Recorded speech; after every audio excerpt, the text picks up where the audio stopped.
Berrettino nero calato sugli occhi, una bandana nera sopra il naso a forma di triangolo, braccio teso, pistola in pugno. Pistola alla mano, non ci ha pensato 2 volte a dirigersi verso la cassiera con il volto travisato. È durata pochi attimi tra la paura di alcuni clienti e il terrore della cassiera. La rapina avvenuta ieri mattina alle 11 al supermercato Di Più in viale 4 novembre nel quartiere Fiera a Treviso. Un rapinatore con il volto parzialmente travisato da un cappellino ed armato di pistola, dopo aver minacciato la cassiera, si è fatto consegnare l'incasso della mattinata.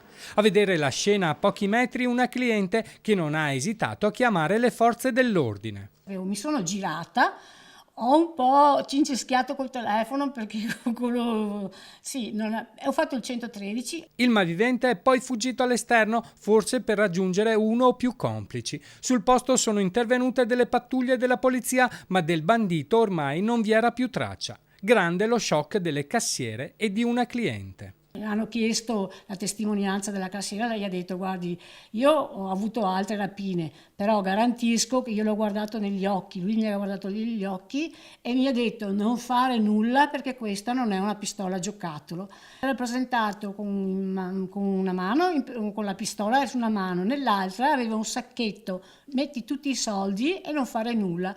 È ancora da quantificare l'ammontare del denaro sottratto alla cassiera? Le forze dell'ordine ora stanno acquisendo le immagini delle telecamere della zona nella speranza di individuare i responsabili. Le indagini sono in corso.